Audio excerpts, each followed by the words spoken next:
And we are back. And yes, familiar face here for week 2. Not going to lie, I just recorded all this last week, but we're breaking this down into 2 parts here. So much information.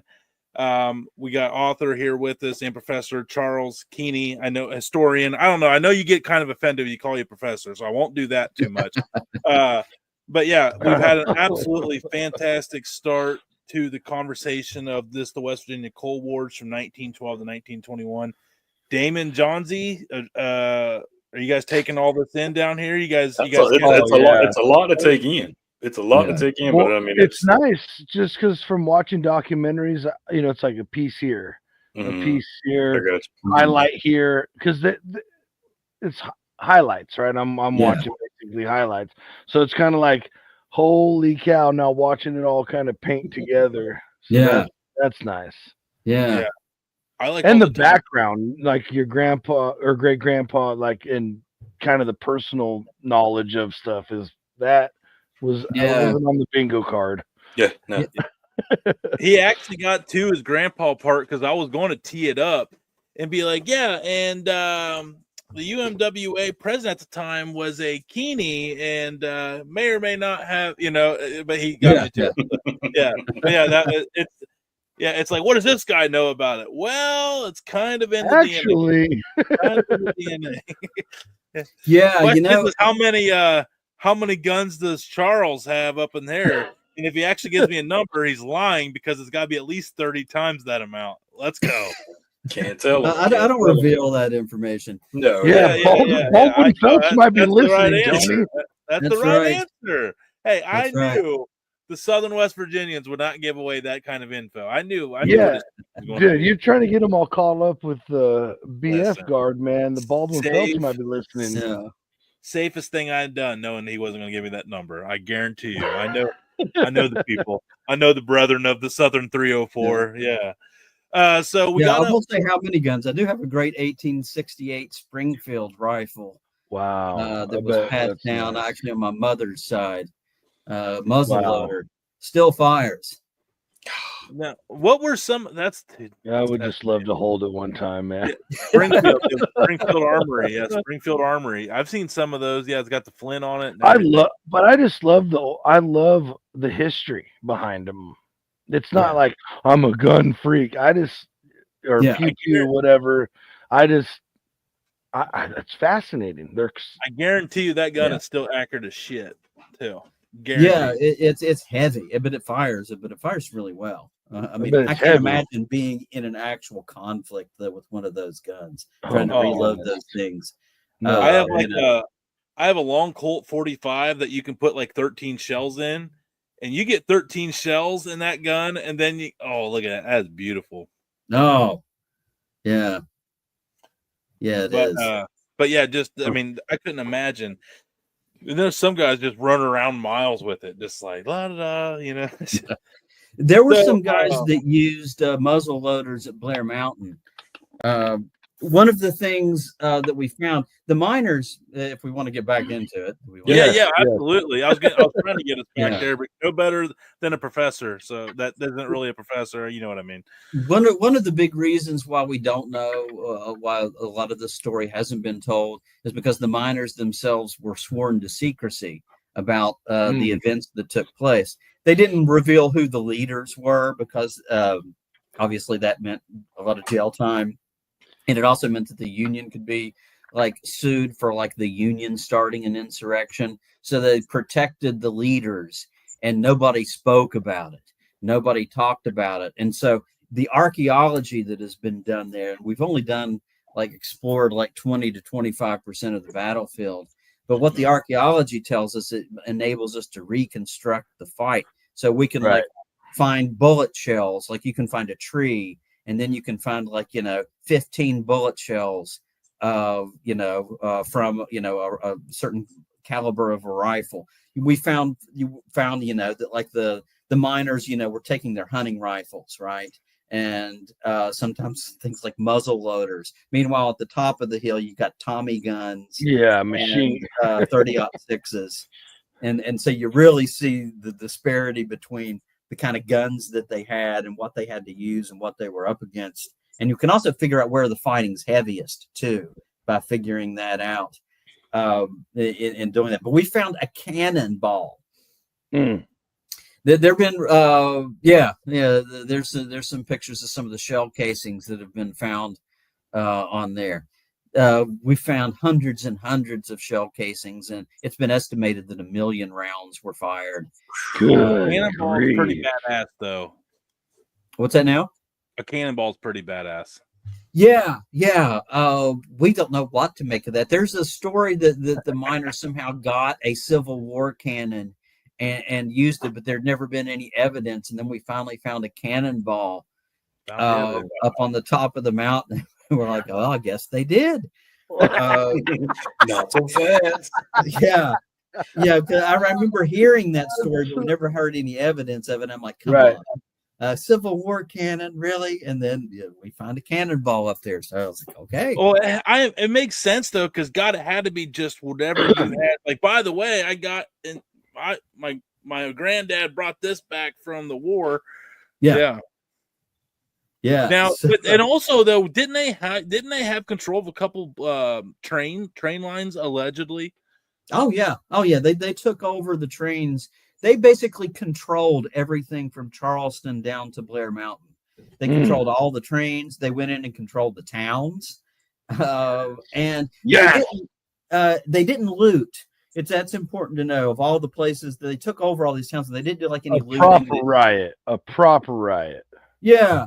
They weren't like, breaking windows and burning down places. In fact, they would go into restaurants and they would all like pay and then, get up and leave and things like that. So but it was also probably very important to do that for public opinion to stay on their side too, correct? Yeah. But these were also people fighting for their rights and their workmanship and all that kind of stuff. So it's not just like a bunch of idiots who think they know what they're doing running around, we're mad. Right. Now for my own because I live down the area. So was Sharpless on the miner side or is that the Chafin side? It's on the miners side. Okay. So that whole road was that still a road back then? Mm-hmm. Okay. Yeah. There was actually some key stuff that happened there. Like really key stuff. Look at you go, Tony. Sharpless is a cool town. It's no longer a town. It's an establishment without it. And back in the day, they had a basketball dynasty for small ball basketball in West Virginia for a period of time. Sorry. Yes. That's me covering a lot of basketball down in the area. We beat them once. My basketball team where I played in high school. Yeah, there we go. This little test, the school doesn't even exist anymore. We beat them once. Our school bus got pelted with rocks as we pulled out. It's real down there, boys. Dude, I was gonna say West Virginia is like its own enigma, man. What school did you go to, Duval? Duval High School, in Lincoln County. What county was that? Lincoln. Okay, yeah. Now it's Lincoln. It used to be. Now it's part of Lincoln County schools. Yeah. They consolidated all the schools. Sharpless doesn't exist anymore. I went to college with some of the last. I think 04 was the last year they were a school. If I'm not mistaken. Somewhere around there. Yeah. That was my graduating year, and I remember going to Alderson Broadus with a couple kids from Duval. And then but then they said there was like a bad flood that came through, and they were like in trailers or something like that. And then it went. Yeah. Anyway, sorry, Damon John Z. That's me going. Go ahead. Anyway, Sharpless. That's where a couple of cool things happened there. One of the cool things that happened there, they came across a company cafeteria. This was these company towns, and they there was a cool little incident. They had different rooms in the company cafeteria. They had a room for like the native white people, then they had a room for the immigrants to eat in, and then they had a room for the black people to eat in, and then they had another room where all the managers and the superintendents ate in. The miners came through and they forced the company cooks to make a meal for everybody and serve everybody in the same room. And that may not seem like that big a deal, but think about it, it's 1921. That's 30 years before Rosa Parks. does her bus boycott. It's 40 years before, desegregation takes place in America. And the idea, you hear a lot of people maybe say things about West Virginians and hillbillies, they're I love this part. Or, they're kind of closed-minded, but that's not really the case. And that kind of is one of the things that shows where their heads were at at that time. We're all period. the same. Well, and everyone forgets all work here. Washington got his start in Charleston, West Virginia. Yeah, that's right. That's right. Yeah. So all kinds of cool little coal-filled stories on that. I could go off on some tangents there, but that incident happened in Sharpless. And another thing, okay, so the miners almost stopped. The march almost stopped before they got to Blair Mountain. That's an older map. Okay. Of what we think of based on what we know now, that we might draw this map a little differently, but it gives you a little bit. See Crooked Creek Gap there in the north, which is kind of the northern part of the pincer movement, and Blair Mountain down in the south. We really don't know what happened in some of the middle areas because it's so tough to get to. Oh, I can only imagine. Because there aren't any little roads that go to it, and so you got to go to a road, and then you've got to hike for backpack, for about 4 hours before you can even get to the spot.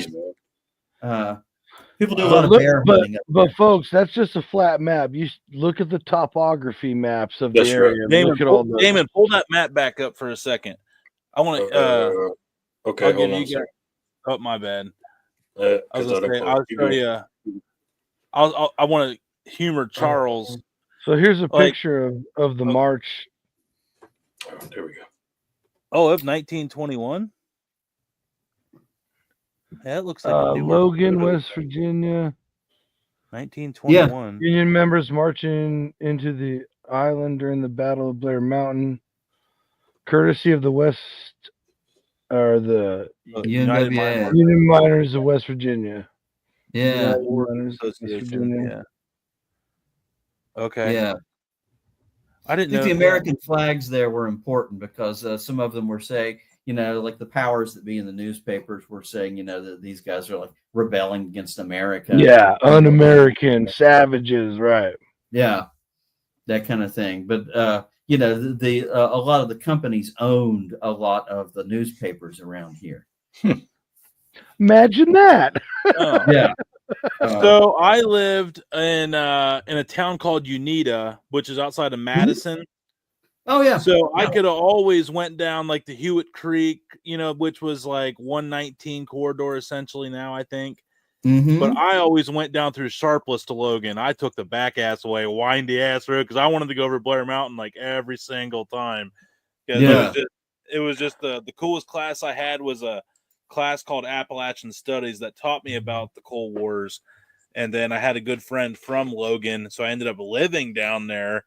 And I was like, I'm not gonna lie to you.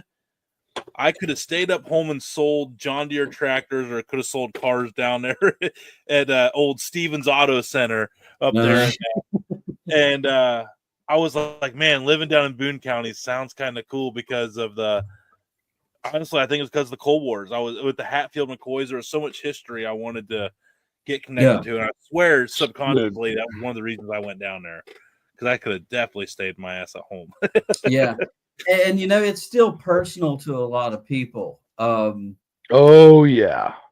We have so we've got our museum, right? And there was a descendant, James Baldwin, a descendant of one of the founders of the Baldwin Felts Detective Agency. Okay, moved into the town of Matewan after our museum opened up, and he up until recently he would stand outside of our museum and offer what he called these Matewan Truth tours, where he would try to keep people from going into our museum, and then would try to give his own little tour of the town, in which he said the Baldwin Felts detectives were the good guys and the miners were a bunch of terrorists.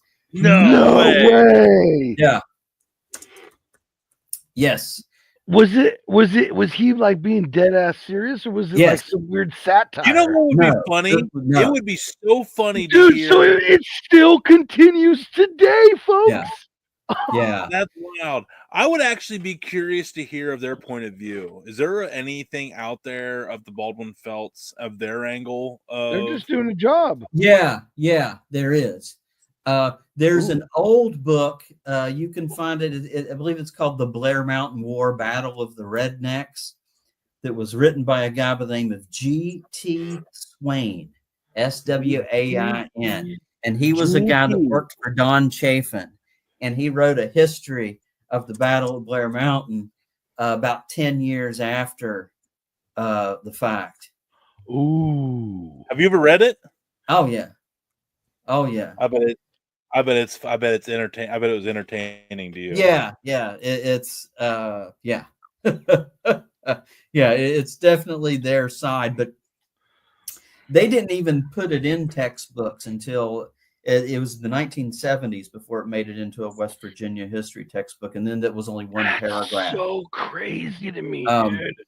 And it goes a little further than that. Okay, so when I get involved in this, it was 2011. Okay.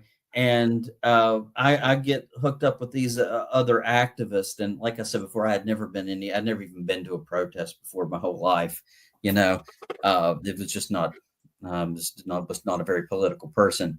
But anyway, so we decided we're going to like reenact the Miners' March. That's how we're going to do a protest. We're going to start in Marmette. We're going to retrace the steps of the miners, and we did it over a course of a week.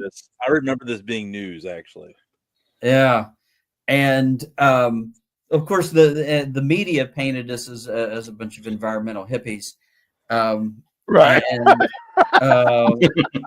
And all this kind of stuff. Yeah. And granted, I will say there were a few environmental hippies with us. I'm sure, because you say you want to stop something with coal, and then the hippies come out of the woodwork. Right. And they get all excited. Let's go for the real reason. We love coal. So anyway, after this, right, we start this this group, Friends of Blair Mountain, and I get made the chair, and we start this strategy of trying to protect the battlefield. And we were doing a number of different things with West Virginia Department of Environmental Protection and a few other stuff. All this stuff is in the book. Well, we went under a lot of pressure. My mail got opened. Our lawyer, we got a lawyer to represent us. Her mail got opened. There's several other members of our group that their mail got open. We got chased. We got I'd get followed around by police cars, like when I was driving to work. Like county cops would follow me from the time I hit the Boone County line, and would sometimes follow me all the way to my parking spot. They wouldn't pull me over, but they would just follow me. And I wasn't the only one. A state trooper threatened to shoot one of our members. Yeah. Oh, wow. Yeah, all this is in the book. Sounds like things haven't changed. Right. Yeah, that's not fair. That's not fair. I'm not going to put that out there and mean that. That's yeah. I mean, I wasn't living in a tent, so I'm not going to go that far. Right. They didn't put gas in your drinking water. Right. That you know nonetheless, we were a lot of pressure was put on us because they wanted to blow up that mountain. They wanted to erase the history, but also there's like over $200 million worth of coal under there, right? Too. And these are people, and I've met with them. I put out this whole vision for a big historic park at Blair Mountain and what it could do and the kind of money it could bring in. And I tried to pitch this to the coal executives, about, this could be a really good thing. You could make money off this and all this kind of stuff. Man, those guys, they're a different type, to say the least, and they count every penny of everything that they make. And these are very wealthy, very powerful people. But they were intent on no monument to the United Mine Workers up there, and they didn't want it preserved. So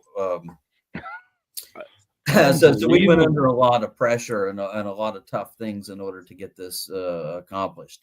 They didn't make it easy for us.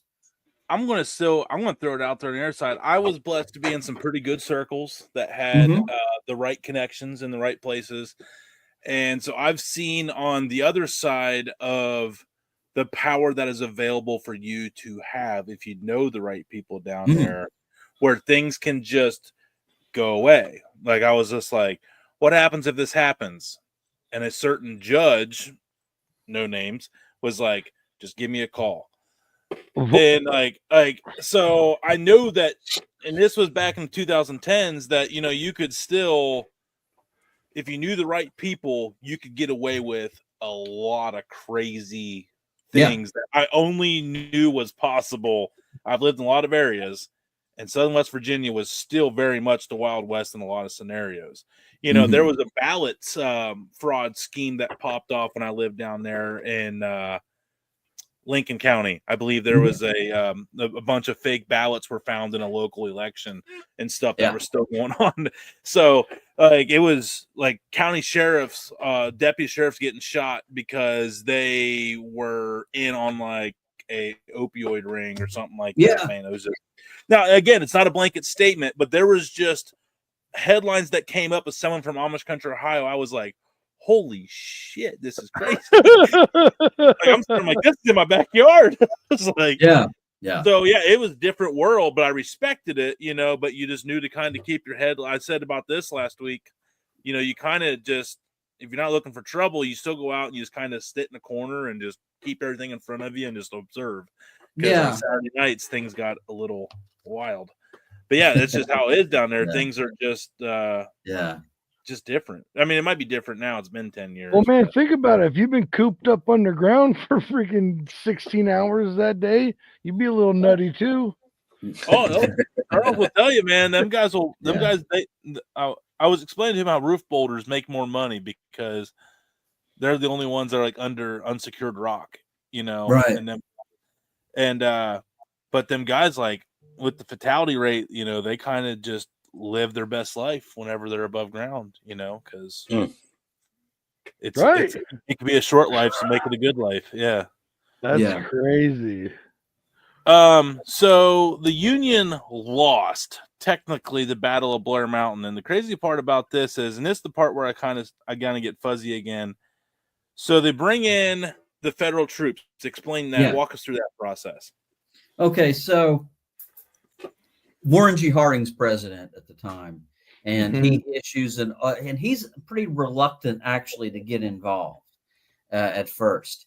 But ultimately, after this drags out for a couple of days, he sends an ultimatum to the miners to lay down their arms, and if they pass the ultimatum, that he's going to send in federal troops. Well, they pass the ultimatum, and they're still fighting, and then they send in about 1,200 federal troops that come in, and they get there, I believe, in the morning. I don't want to get my dates mixed up, but the morning that they show up, the miners are about to break through too.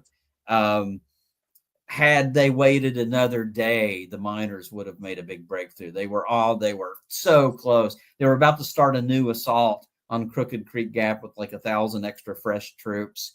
And it looked like they were just going to break through, but right when the people were still funneling down because they were walking from so far away, right? People were continuously piling in. Right? Dude, it was hundreds of miles people came from, correct? Yes, yeah. Some people came from all over. Yes, there were even a handful of people that came from out of state. That's what I thought. Okay, and there were some folks from Illinois that showed up, some folks from Pennsylvania. That were just like, decided, this is it. Right. I've been waiting 3 years for this. Yeah. Right. There's always somebody at home just waiting for some kind of, big thing. I got a point on this. It's funny because I heard this story last year from my wife's grandma. There was a coal strike up here. They went on a strike, and I guess, and it's funny because they had no idea of where I was at in West Virginia. They're like, Yeah, there was like they were riding around town in the back of pickup trucks armed, and yeah, Grandpa's buddy had these friends that came up from West Virginia, something from I'm like, Southern West Virginia? She goes, yeah, as a matter of fact, I think they were from the southern part. I was like, were they around during the 1920s? She's like, well, Tony, this would have been in the 40s. So yeah, probably. And I was like, yeah, that math checks out. I was like, because I guess the cops pulled him over, like, I'm not going to take away the guns. Just stop raising hell. Because they were up there like riding around in the back, like we're ready.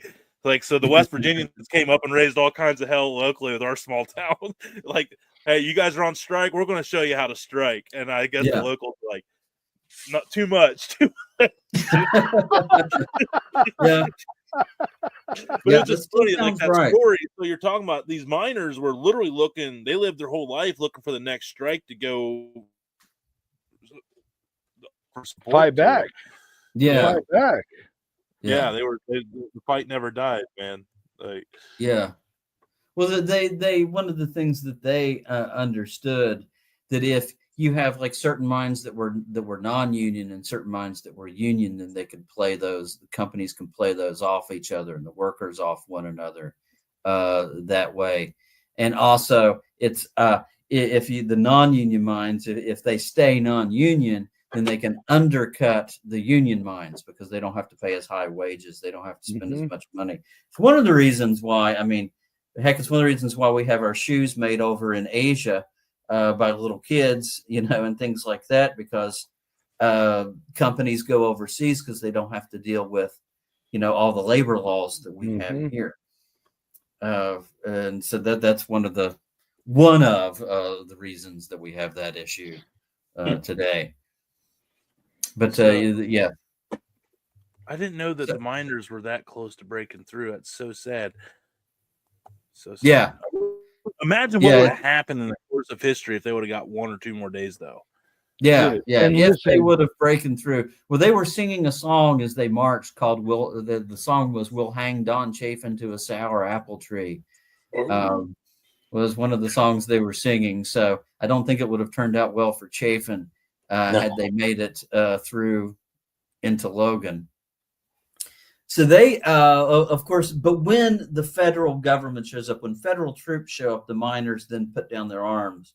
And it's not because that they would have gotten slaughtered, which they would have had they gone up against the regular army. But a lot of them were veterans, and their beef wasn't with the U.S. government. Their beef wasn't with the army, and they refused to fire on, soldiers. They weren't going to do that. And so a lot of them either turned in their weapons and surrendered or buried their guns. We found a number of buried guns on Blair Mountain, some rifles, a few pistols, things like that the miners buried. There's a cool story.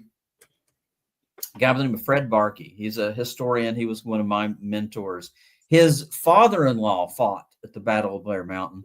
Fred Barkey died a few years ago, but he was telling me the story that his father-in-law, who fought at Blair Mountain, one day brought out a chest, and he brought out a bandana, the red bandana that he wore during the march, and a pistol that he had that he used in the battle, and was showing it to Fred, his son-in-law. And after he showed the stuff to him, and Fred was like, well, that's cool that you keep that for, sentimental value. And then you keep that for the history. And he said, I'm not keeping that for the history. So I'm keeping that in case the call ever comes out again. And this was a guy, in his 80s. So a lot of them buried their guns and hid their guns away just in case there was a chance, Right. They know exactly where it was, and they get back there to it. Yeah. So there was a lot of that, but ultimately they do surrender. There's they arrest over like 500 people and hold them in jail, including my great grandfather. So a lot of them were held in the Logan County Jail. Don Chafin would charge a dime. People could come up and like see them behind bars and like heckle them for a dime. That's crazy. That's so ridiculous. What's crazy is that name is still a powerful name in Logan after all these years. That's still a very powerful name. Yeah. I was teaching a West Virginia history course in Logan, and one of the kids in there was a Chafin. And I didn't really make the connection because there's just so many Chafins. Right, sure.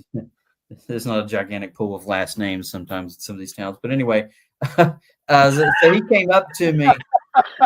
Yeah, Johnsy got that one. Real quick, buddy. Yeah. I love it. Yeah, where the family tree doesn't have any branches, Roll Tide. It's kind of like a palm tree. Yeah, Roll Tide.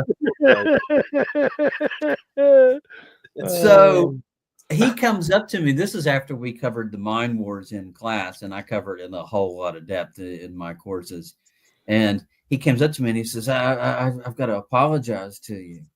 And I was like, for what? And he's like, for what my family did. And I was like, well, what did your family do? He's like, he was a direct descendant of Don Chafin. Wow. And I was like, well, look, you don't need to apologize to me for anything. Right. You didn't do anything. Right. You weren't there. I'm not mad at you. Your great grandpappy, a little bit of a dick. Yeah. Right. But, it really affected him. Wow. And I thought that was neat. That he had that reaction to it.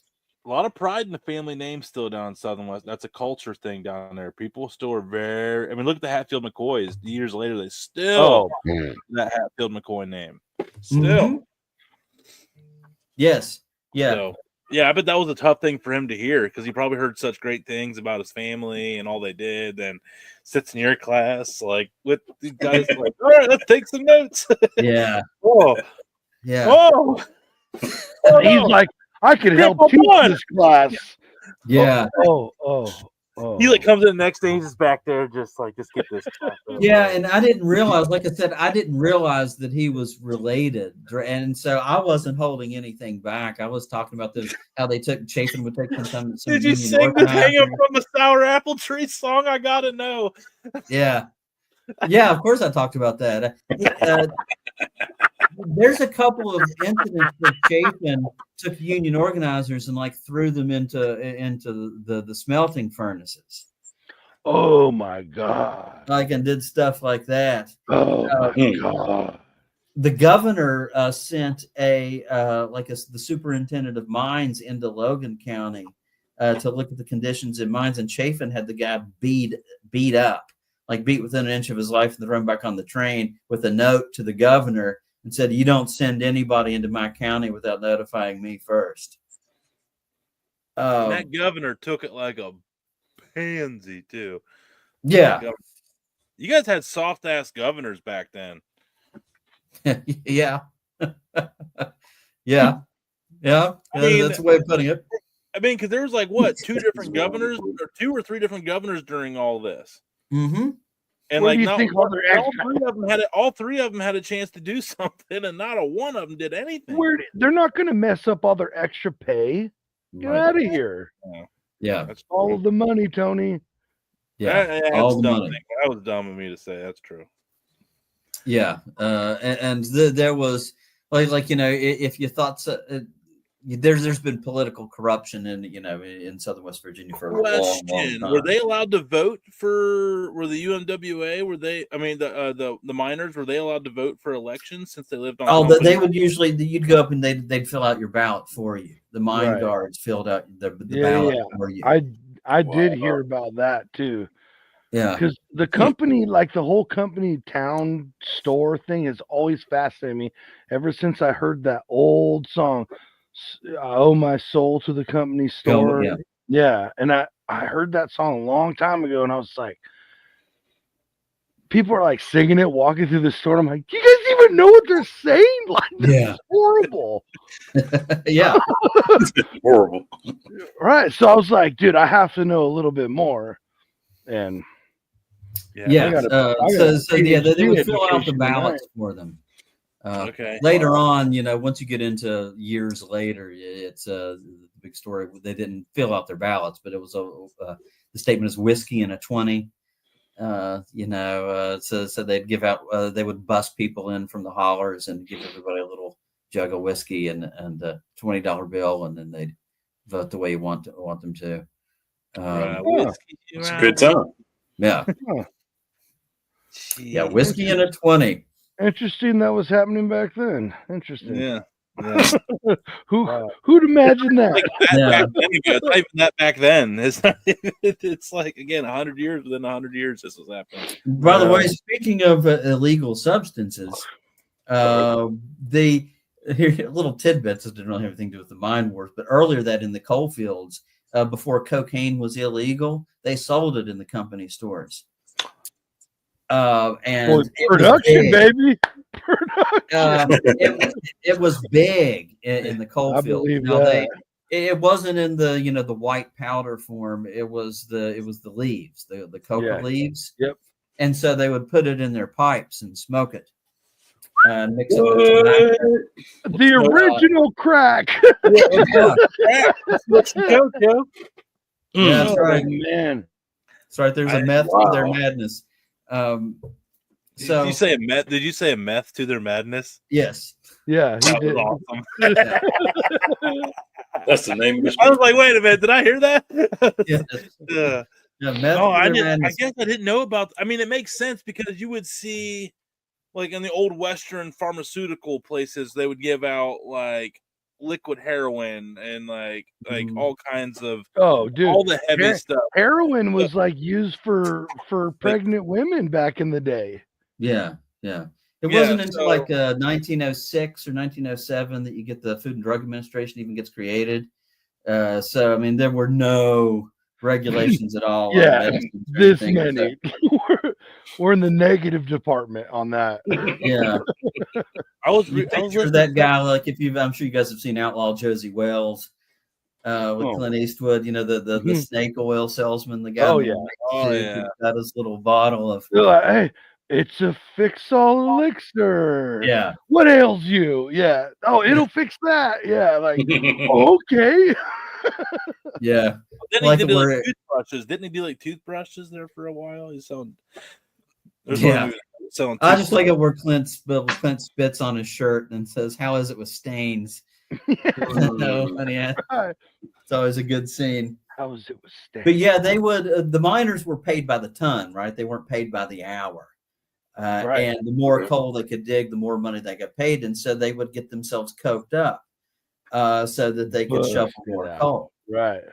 Oh, but obviously, it caused a lot of problems too. Oh, imagine that. Weird. Overabuse of cocaine caused issues. Yeah. You can imagine. Oh man. Daddy's home.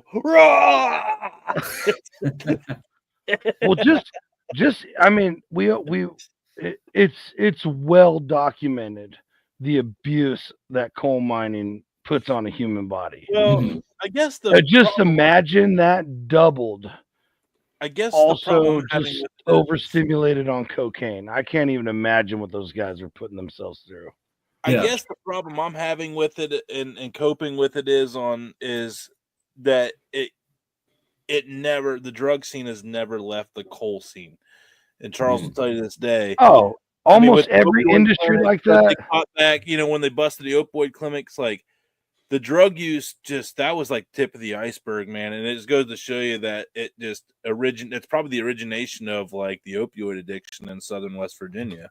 Oh, yeah. It was it's just kind of sad to hear that even like way back then, like it was still that prevalent in a different way. Think about San Francisco over here in California. Huge opioid issue. Right. Well, guess what? Everybody was smoking opium back in the day in the dens when they were digging for gold. Mm-hmm. So it's wild. And again, it was you try to dig your way to a better life. It's not like they wanted to be. You literally tried to dig your way into a better life. You're like, if I could dig a few extra tons every week, then maybe we'll make this much. I'll get a house. I can move out of this place.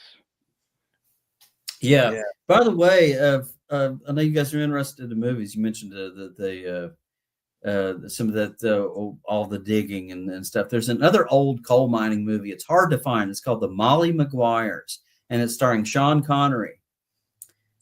And you got to like any movie with Sean Connery. At least I do. Oh yeah. Right. Is it MCGU or GW? It's spelled. Hold on, I've got to look it up. I always misspell Molly. Okay. Maguires. It's starring Sean Connery, a young Sean Connery, and Richard Harris, who was a famous British or famous Irish actor. He's been in.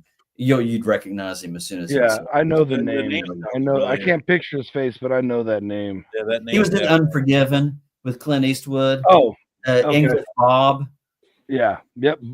Okay. If you remember the English guy, he's in that. He's in a ton of other movies. But anyway, they play. That's of another coal mining little thing. Irish coal miners in Pennsylvania in the 1870s. Okay. And they all try to unionize, and they end up getting caught, and they end up getting executed, hanged. All the members of the Molly Maguires. But Sean Connery plays one of those guys. So that's a cool old movie. It's hard to find that. Is that a true story or? Yeah, it's a true story. Okay. Yeah, there you go. Yeah. Okay. Oh yeah. Oh, Burt Reynolds is in that too. Yeah. Okay. One of the things I like about that movie, and it's different than Mate One. Mate One's a good movie. It's got a lot of good character actors in it. But the Molly Maguires has a whole big long sequence about what, like a full day in the mines, what a full day in the coal mines was like. Wow. Okay. And all the stuff that you had to go through, and then it shows them all at the end of the week waiting on their paycheck, and they like are walking up, and then they're deducting from the company store like all the stuff they spent. So it's like, well, you mined this much, and which is worth this much, but we got to make all these deductions, and you get 24 cents at the end of the week and things like that. So and a beer costs you 20. So sorry, Grandpa, too damn bad. Yeah. I guess I know, we got to get you out of here, man. I tell you, dude, this could have been a 6. I could sit with you for a big chunk of a day to talk with you here on all this. It's been fun to talk about. What's that? I said it's been fun to talk about. Yeah, I really hope we can get you back on. Not with 3 years later, but keep you back, get you back in here, because I think there's a lot of stuff that we can continue to go. I know. Oh yes. That we probably barely scratched the surface. We didn't get to talk about Mother Jones. We didn't get to talk. We got layers to go into. I was trying to tell the story, Mother Jones story, before we get you out of here, of where she walked up to an armed guard in front of a whole crowd of people and basically took his man card. What was that about? Oh yeah. Okay, so Mother Jones, for people that are watching that don't know, she's this Irish lady who lost her husband and her children within the span of a week. They all got sick and died in one of those, like a smallpox epidemic that went through. Back there, in the 1870s, 1880s, you don't have antibiotics, and that could happen. But anyway, after she loses her family, she becomes a labor organizer, and she becomes really attached, and she gets famous all over the country. And she really got really attached to West Virginia because she called it medieval West Virginia. She said, and she was famous for saying, "When I get to the other side, I'm going to tell God Almighty about West Virginia, because even God has forgotten about this place." And she was known. She looks like this sweet old lady if you see pictures of her, but she had a filthy mouth, and she would cuss and rant and rave. And this is a time when people didn't usually cuss in public. Men didn't cuss that often in public, much less women. Women didn't cuss at all, and they're trying to in Cabin Creek. So they got Paint Creek and Cabin Creek during this Paint Creek Cabin Creek strike, and Cabin Creek was non-union territory, and you couldn't get any organizers in. And Frank Keeney takes over the strike. He goes to Charleston, where the union headquarters is, and says, I need you to send like a union organizer to Cabin Creek because we want to join the union. We're all out on strike. And they're like, no, it's too dangerous. We'll get killed. And so he's like, okay, well, if you won't go, I'll find a woman to go with me. So he tracks down Mother Jones and brings Mother Jones with him to Cabin Creek. And when they get off of the train station, they have the mine guards have a machine gun right there at the train station. And it's like pointed right where the passengers get off. And, everybody's in town because they heard that she's coming, right? And she just walks right up to the machine gun nest and just like walks right up. The story is that she walks right up to the barrel to where it's just like right up in her chest, right? And then she like pulls out her purse and just starts wailing away at the mine guards, starts cussing them out.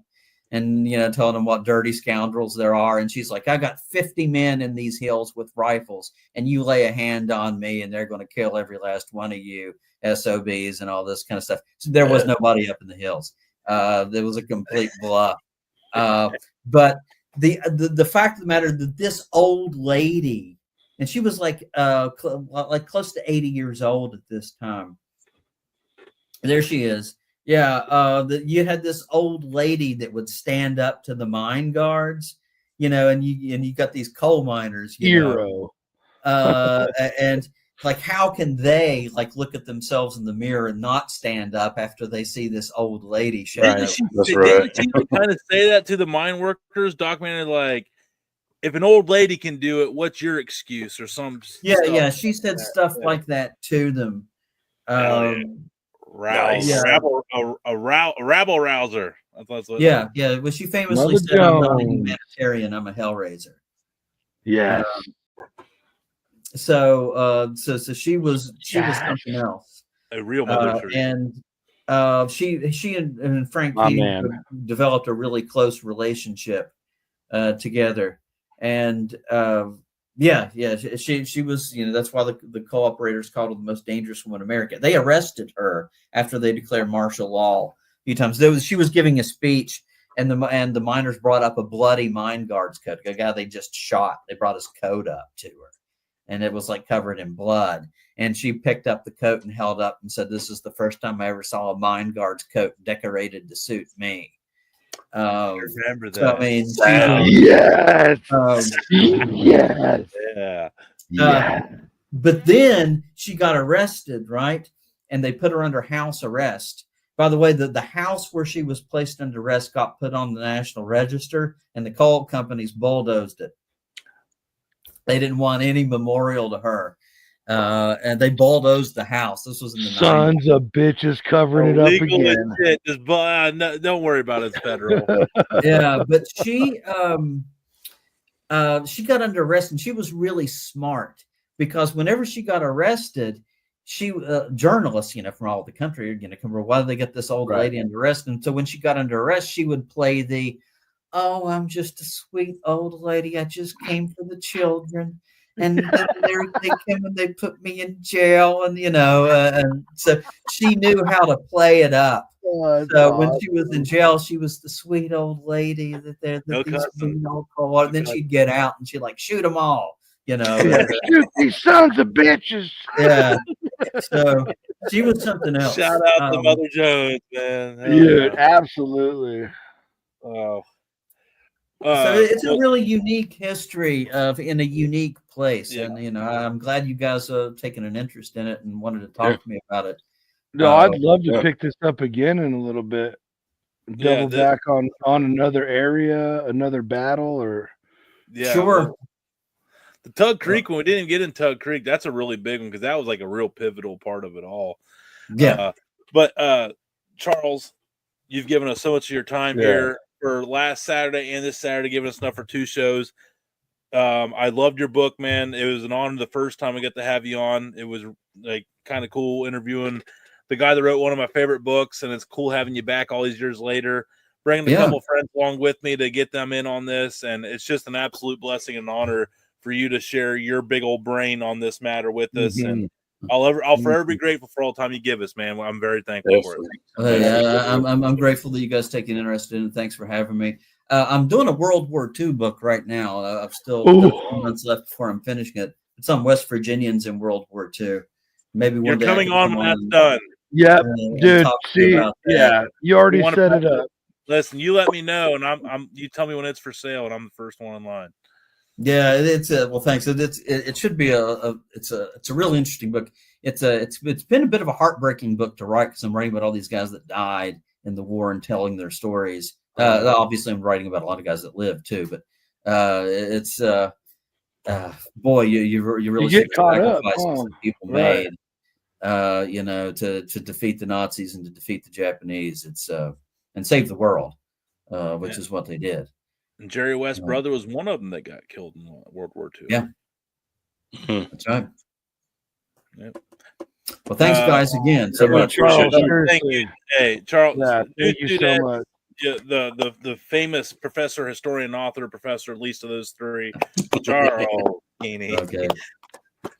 Hey, thanks again, man. We appreciate you. Everybody stay tuned for another foodie show tomorrow night, 9:00, right here on the Dude Network. We'll catch you on the other side.